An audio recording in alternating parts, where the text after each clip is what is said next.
Okay, and we are there. I tend to give it a little bit more time because in the last few, it was just black me. You could hear me, you couldn't see me. So let's wait for camera to catch up, hopefully soon, if there is any delay. And just in the meantime, if you are watching this on replay, please let us know, drop us a comment. Feel free to contact us. You will be able to see it here on my Facebook page. I believe Karishma will share it whenever she can. And I've got a YouTube channel as well, so you will be able to see it there as well. So yeah, contact us and shout, comment. We love that. So good evening, everyone. It's another Monday, and we are talking about you today with Karishma. I'm Sonka. I'm your intuitive life coach, NLP practitioner, and a nutritional therapist, and also now leader of Macclesfield Women's Business Club. And I'm so proud of it. Hello, Karishma. Thank you very much for joining us today. Oh, tonight. Actually, it's confusing because it's still daylight. Yeah. Thank you very much because there is lots of talk about anxiety, depression, and different kind of stages people are going through. Negative emotions of all sorts, and it seems like everybody's talking about it these days, but actually it may not be quite true, and some cultures still tend to keep a little bit quiet about that. And for some cultures like yours, that may not be so okay to talk. May not be so okay to talk about that. So thank you very much for joining us today and being open to talk about anxiety, depression, and any negative emotions people in your culture may experience just as well as any other culture. And let's talk about it, how to break this. But before we do, tell us a little bit more about yourself for those who don't know you.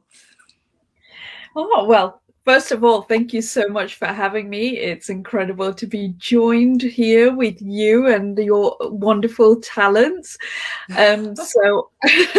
Karishma Sharma. I'm a spiritual mindset coach, energetics queen, breakthrough expert, and international speaker. And yeah, so for me, it's been quite a journey. This was all something I never even imagined. And so, going a little bit back to my sort of background, I am born in the UK, but I grew up in Africa and I am actually of Indian descent. So, I had a real mix of different cultures, different, ideas of what was, I guess, the norm. And so, yeah, I grew up in Africa until the age of about 13, which is when I moved back over to the UK for further studies. And that's where I first experienced bullying. And I was bullied in school for 2 years. For me, that was probably the start of actually experiencing that negative emotion, that pain, that sadness, that sorrow, that, crying yourself to sleep, that darkness, and not wanting to be in a situation. And for me, that was the very first time where I held it in. I didn't know what to do. I didn't know who to speak to. It was just so new to me. It's something I'd never experienced, something I'd never come across. So that was something I really held within me. And it got to a point where after 2 years, I was crying myself to sleep like almost every night. And then one day, my mom actually found me crying, and she took me into school and was like, we need to sort this out. But actually, that made matters worse. And so from then it was kind of like, okay, this just shows that actually it's better to stay quiet and not talk about things, because then if you do, it gets worse. And so that was like a limited belief I developed, is stay quiet, don't share things. And moving a And little bit it's massive along, impact. So how old were you, Karishma? I was between the ages of like 13 to 15 was when 15. this happened. Yeah, Yeah, it so is. I can empathize with that. I was what we call these days bullied at high school, and that time it was just me and kids, and you just have to kind of get on with it, and or why mhm. don't you just tell them something? But as you say, it's not that easy. I was preparing in my head every night, crying myself asleep, what I'm going to tell that mean little person next day, and actually I'll take over the world instead. And it never happened because I just couldn't bring myself to say anything, to do anything, to share with anyone. So yeah, it is, it's very, very strange place to be for such a young person, isn't it? So Yeah, how did you go around? I think you were lucky that the person actually left the school, weren't you? yes, yes. I was very lucky they left the school, and yeah, I I had no idea how I was going to get through it, and the way I did is going to sound so bizarre, but I just kept repeating something to myself. And that's what got me through. And this is going to sound really bizarre, but I just kept saying, they're lower than fungus, they're lower than fungus, they're lower than fungus. And I just kept repeating that to myself. And I don't even know where that came from, but it was just the way they made me feel. And that's the lowest thing I could think of. And it sounds so crazy. I don't know where it came from, but I just kept repeating that to myself. They're lower than fungus. They're lower than fungus. And, and that got me through 2 years. But then, yeah, it got to a point where they had to leave school, not because of me, but just because I was going into, further studies, and they decided to leave school. But yeah, that was a huge impact on my life. And then I sort of, carried on, and then got to a point of feeling good again. And then I went through a really difficult time moving on, like a few years. And I went through such a weird time where I had experienced anxiety for the first time. Never had that experience before, didn't know what it was. I was absolutely freaking out because my chest was closing up. I couldn't breathe. And it was just so, so scary. And again, this was something that I didn't know how to talk about, because no one had ever talked about, being bullied, or speaking up for yourself, or, anxiety or depression, or anything along, the mental health line. Mm. So for me, that was such a crazy experience. And I was like, okay, it's happened once, it's fine, it'll go away, and nothing It else probably will happens to come of it. everyone, so yeah, it's not, Yeah, why should I bother?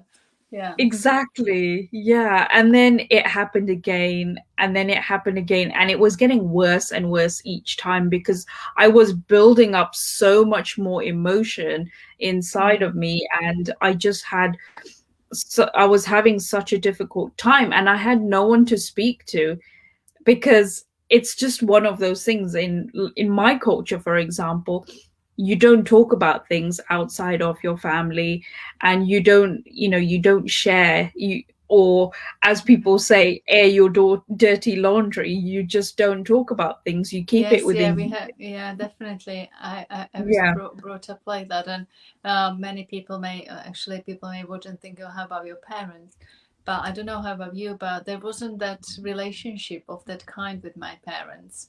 And as you were saying, I just fear that I'm the wrong there, and actually it will make no difference, and probably they'll think I'm weak, and it will make things worse. And as you mentioned many times, it does, because yes, it's scary when people and parents turn up at school, but next day they are not there, and you're exposed again, and your parents came to kind of talk in on your behalf. So it's not such an easy thing to do, is it? So how did you find at No. the end someone to talk, or uh, did it take you years, Yeah. like me, to start healing and actually Yeah. quieting that um little girl? Yeah, and that's exactly what it was. It was just very much going through depression on my own was just I can't even put it into words because I didn't understand it, and it was very much like Dr. Google. What are these symptoms? And everything was pointing towards depression, and it got to a point where it started affecting me physically. So I was getting physical ailments because of all that emotion I was holding in. Yeah. And it's very much like from a cultural point of view, it's like, oh, you can't talk about it because, what will other people think? What will other people say? What will that look like to the family? And you have to think about these sort of things, which is more important than actually you feeling okay. Yeah. So it was, yeah, very much hidden behind the scenes. And it's only recently where a lot of people in my inner circle are starting to actually find out what happened in my Mm. life because they've seen a different side. And so for me, it was very much like getting the support from work friends at that time. They were my rock. They basically helped me through. And what I also got was support from a counselor, and just booking that appointment to see a counselor was huge for me because it's just like that stigma around speaking to a Yeah. counselor. Kind of confirm the label which you didn't want to, which you're kind of trying to deny to yourself that you Exactly. have. Mm. Yeah, absolutely. And I was just in that mindset that I cannot let anyone know I'm speaking to a counselor. I just can't let anyone know. And it was Mm. kind of like almost sneaking around, like to go to an appointment. And although it's confidential and, it's not like they're right in the middle of the city center where everyone can see, they were sort of on the outskirts, but still, it was very much like, oh, I've got this booking and I have to be really discreet about where I'm going and things like that. And Mm. just not telling any friends or family about it. So that, although I had my sessions with the counselor, I didn't quite feel it got me anywhere. It Mm-hmm. just, it was someone to talk to, but I mean, counselors are incredible at what they do, but for me, that just didn't shift what needed to shift. And Yeah. then, Because I suppose it's so deeply embedded that you mhm, really kind of need to dig deep to actually move anything, yeah, because you go through it all in your head so many times. I assume if you it was a little bit like me, that you feel like you've been over the story so many times that actually there is no way. For me, it was a long time like I didn't even believe there is any other way. mm, And I guess until I actually start believing that I can feel differently, uh, it couldn't shift, mhm, because I was just living on the surface of it all, kind of yeah, not wanting, in a way, because it was comfortable, to the point. I know it sounds crazy, and I don't know mm, whether you felt the same, but first of all, I didn't believe people understood enough to help me, yeah, and second of all, I didn't feel like, yeah, it can be any different, because this is how it's been for so long. How was it for you? mhm. Was it? Do you think it was similar, or literally just the Yeah, will was there to shift? It just didn't quite go deep enough. yeah. I think it didn't quite go deep enough, and I think I just had this command that they don't understand. They don't understand. Yeah. I was very much like, no one understands what I'm going through. No one understands what this feels like. Mm. And that was just like, it was almost like my shield, my armor that I put up, this barrier that no one understands, only I do. Mm. So they can't really help me. And as I mentioned earlier, like I started getting physical ailments because of all that emotion, that negative stored emotion within my body. And it was showing up in terms of like digestive problems. I couldn't eat anything, I couldn't keep anything down. Mm. I was just losing a lot of weight. And so I was in and out of doctors trying to figure out what was going on. I was nauseous all the time. I was like on my knees. I was crying because I just couldn't eat. I was just feeling nauseous all the time. And so I was put on all these special diets, and they just couldn't figure out what it was. And then, Yeah. they just sort of left it as it's IBS, and then you're stuck with it for life. And that was it. Another Just in label. case, yeah. So just in case anyone isn't aware, IBS is irritable bowel syndrome. So there's this, what I didn't understand at the time was there's this real connection between the brain and the gut, and there's this real strong connection. Yeah. And so when I started to actually understand that, 'cause the doctor was like, you've got mild depression. And that was just, reading that in a letter was huge for me. It was just like such a shock. And I didn't know how to take that. I didn't want that label. I didn't want to be categorized as that. I just knew, like, I can't tell anyone about this, and who's going to understand this? And like, depression is the extreme. And to me, it was just like, whoa, that is extreme. That can't be me. I'm okay. How did it even Depression is happen? Yeah. exactly. So It was was it where just, it shifted? You started to doing a little bit more inner work and introduce maybe nutrition to enhance that brain gut connection, or where that shift that you actually, okay, I need to do something about that, or was it by accident you came across some kind of healing or anything what actually started working and releasing yeah, negative emotions actually, for you? it was I found, like, the go in and out of the doctors, and I just found that nothing was helping. It was kind of like, okay, you've got this diagnosis, okay, we've told you what you need to know, and off you go and figure it out kind of yourself. Deal with it. So so you hit the nail on the head there. It was by mistake how I started to shift things around. So I because I was just so deep in this dark place and I just couldn't see the light, I was literally on my knees, like, I don't think there's a way out for me. I really don't think there's a way out. Like, this is it for me. And so I used to go to the temple. I've been brought up a Hindu, so I went to the Hindu temple every Sunday. And I just happened to come across, there was these people doing energy healing. And at that point, I had no idea about energy work, about spirituality, about the subconscious mind, limited beliefs, nothing, mindset, nothing. It was just all a different world to me. And so I thought, what have I got to lose? And I just went and I thought, let me give it a go. And they started doing the healing. And oh, I lost you for a second. Yes, I think we lost connection. I had StreamYard telling me they disconnected me for a minute. So Oh, yeah, okay. if in case we lost connection, Oh, so there was that you went to temple and it was the healing that they were doing energy healing. So at that time you didn't know about anything, and you didn't know anything about your limiting beliefs, energy, spirituality, nothing. So you just kind of were drawn to it.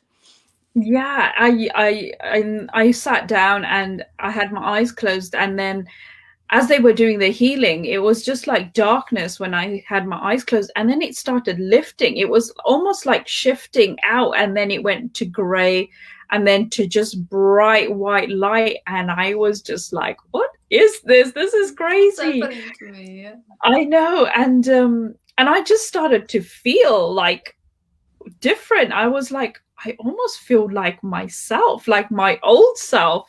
This is so bizarre. So I was like, I have to keep going back for more. And they said I was so receptive to energy. They were like, why don't you become an energy healer? So I then trained up and I became a pranic healer. Exactly. I was like, well, I'm going to need a lot of work from what I can tell. So I might as well train myself because I'm going to need a lot of like shifting out. So I trained up and I became a pranic healer and I started healing other people. And then that opened doors to personal development and doing mindset work. So I started working with coaches. And then that sort of snowballed. And then before I know it, I came across Dr. Erin, who we've both worked with, and then became certified under Dr. Erin as, you know, a spiritual and business coach. And then that sort of snowballed into becoming like well involved in energetics. So I had that side come in, and I found it. I was like, this is it. This is what I love. This is like everything. I just love this whole spiritual, you know, concepts of how you can shift someone's life, how you can help transform someone's life. Because what I loved about it was that all about being who you truly are at that core level. It doesn't matter what your religion is, it doesn't matter what your background is, it doesn't matter how tall you are, how short you are, how rich you are, how poor you are, whatever. And it doesn't even matter anymore what people tell you. Exactly. That's the amazing bit about that. Sorry to interrupt you there. I would like to go back to that point when you had your letter with depression and things. Obviously, somebody had to know. And as we are kind of touching on that cultural differences, did you tell anyone how it was taken? Did it shift anything? Any more support from your family, or were you in it still on your own?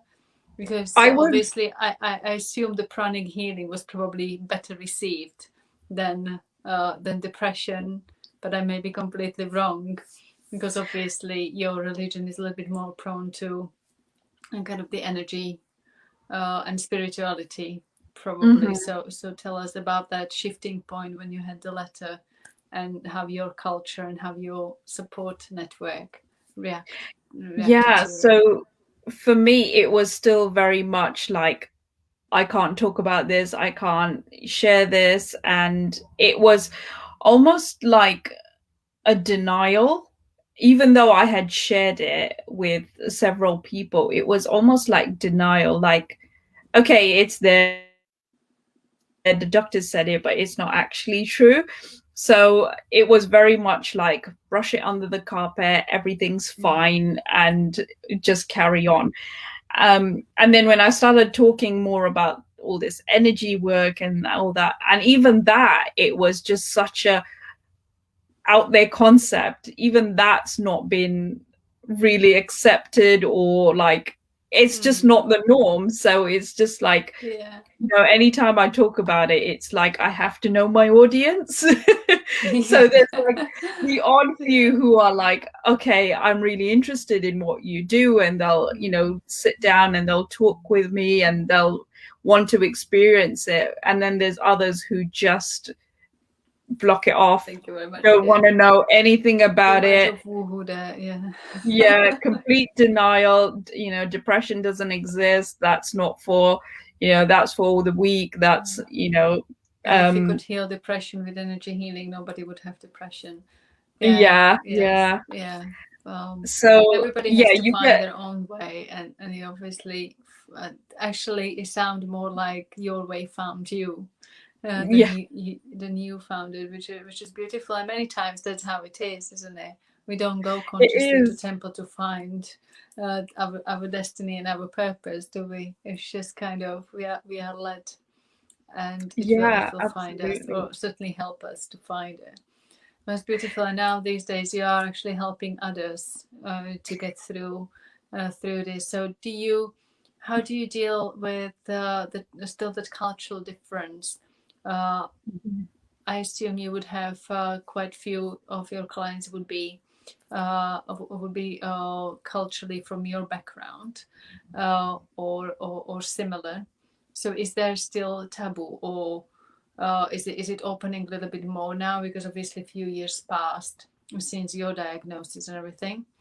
So is it something you can see that is actually opening more and people talk about it a little bit more openly? That's a really difficult question. It obviously can vary from family to family as well, where you are brought up. Very much so. And I've had people from, like, people that I know who have reached out to me and said, you are doing such an amazing thing, and then shared that they had gone through, depression or something really traumatic. But obviously, because of the cultural background, it's been kept within themselves, and they've had to fight their own demons, essentially. So for me, that's been really shocking to hear that people I know have had these struggles and no one knew. And it's not just women that have reached out to me, it's men as well.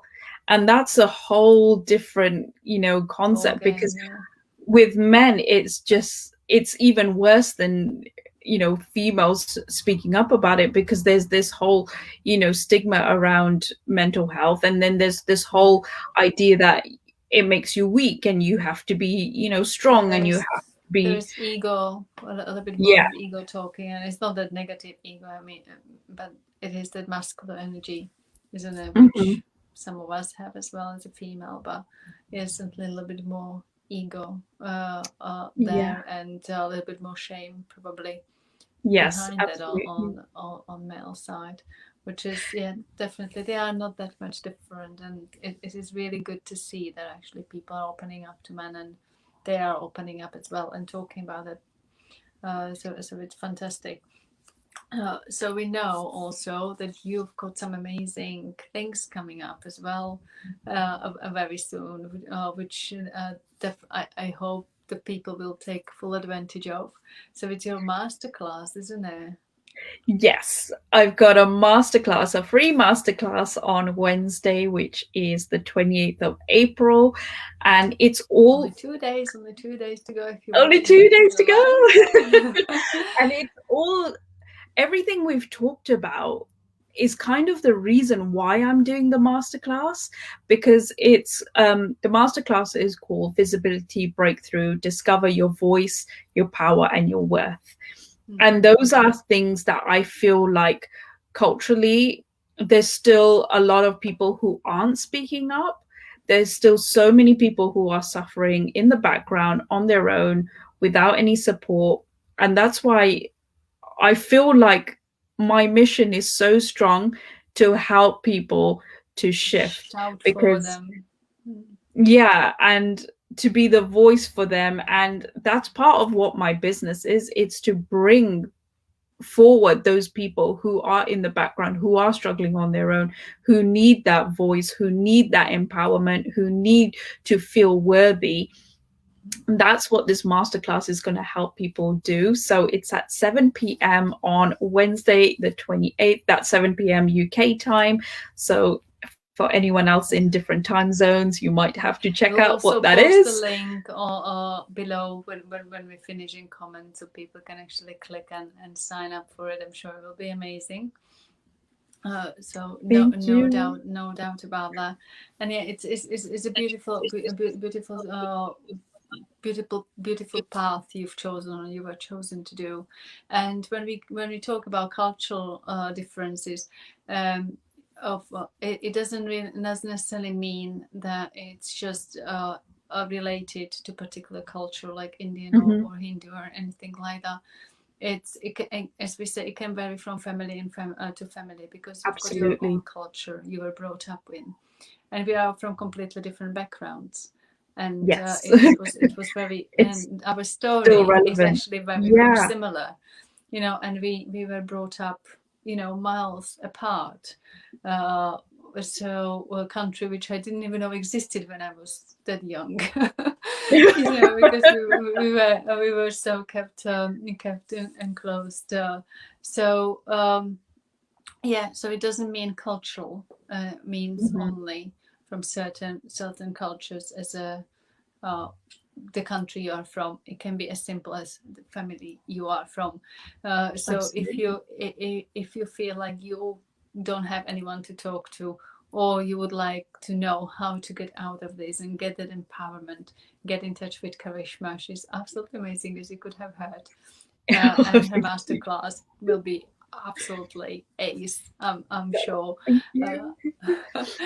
Spiritual healing, prana healing, E4 trauma, which is dealing with any limiting beliefs, any commands, anything what's stopping you and holding you back. I experienced it with I experienced it myself.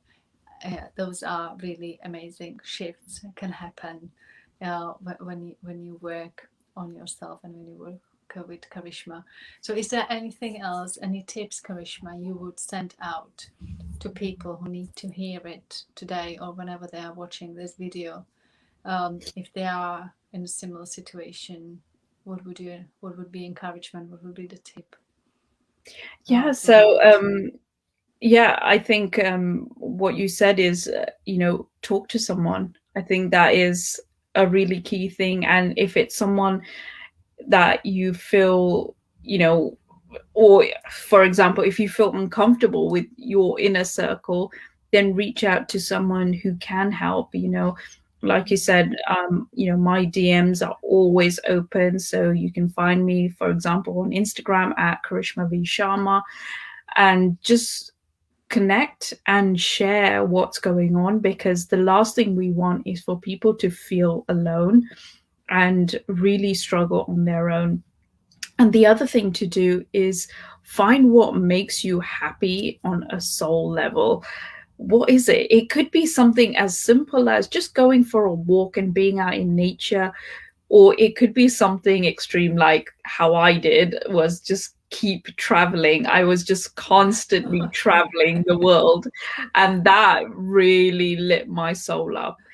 Finding things that really work for you. I know you can't travel the whole time, but finding those little things to do and rebooting your system, because when you're in that dark place, it's hard to even want to go out the house. But the more you try and like change your routine and shift through, the more you're likely to be able to reach out for help or see light at the end of the tunnel. And that's the thing, it's like just knowing there is light at the end of the tunnel.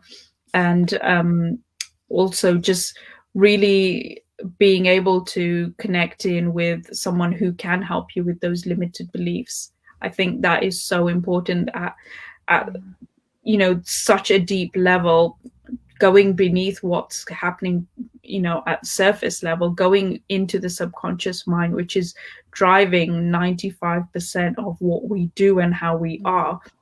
That is It is where the real amazing. shift It's still how much happens. power we give to conscious mind, isn't it? Yeah, it really is. Also, on top of it, if you're really not in a place to talk to someone, Mhm. there's journaling, which definitely Yeah. helped me. It's like I named my notebook, and it was my friend, and I talked to it, Yeah. and I wrote to it like it was my friend. And also, when you do decide to talk to someone, there is one advice. If you will take it, if you're listening, just make sure it's someone you can trust. It's Hmm. someone you would take advice from anyway. Because many times I've made a mistake that I was holding so much in me that suddenly I just needed to just put it out there, just. And then I said something to someone because they were just available and there. So I Hmm. just left it to last minute, and then it wasn't right person to talk Right. to, Hmm. and it may make whole situation much worse, Mm. because the person obviously they don't expect that, because they are not kind of trained to help you. Hmm. There may be a person who never dealt with it, or you put them on spot and they may not know what to say, and they say something you may not want to hear at that time, just in a little panic. It's got nothing to, and trying to help you desperately because obviously you're in need. So just think ahead, who would you like to talk to, and try to reach that person rather than leave it to the last minute when you can't hold anymore and you just say something to anyone. So that would be my advice as well, to give yourself the best chance to actually benefit from that conversation. That's why I like Karishma counseling or any of the coaches, Karishma herself. You've got to trust. She's been through it, and she knows how to really deal with it. That as simple as that, isn't it? Yeah. So, would you agree? Yes, definitely. I mean, although I'm trained in this work, I would still advise to seek medical assistance, like professional medical help, if you are feeling depression or anxiety, or anything that's making you feel really off. But yeah, to bring it back to like shifting out those limited beliefs and those mindful practices, then absolutely reach out anytime. My DMs are always open. And just like Song said, just even journaling, I that was another coping mechanism for me, is just writing it all down, but also getting into meditation and trying to get to a point of just keep going, because there will be a lot of that mind chatter, and I think that's what puts a lot of people off meditation. But when you start breaking through that, you will start seeing the light as well, because you can have some incredible experiences through meditation as well as breath work. So definitely give those a go for practical tips to help you through if you are feeling a bit on edge about seeking help. Brilliant. Thank you very much, Karishma. Thank you very much for being so open and sharing your Thank story you with for us. having me.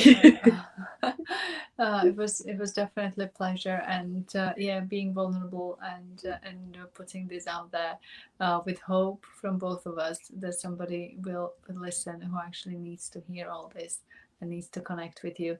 So again, it's Karishma Sharma. She's doing her amazing masterclass on Wednesday 28th.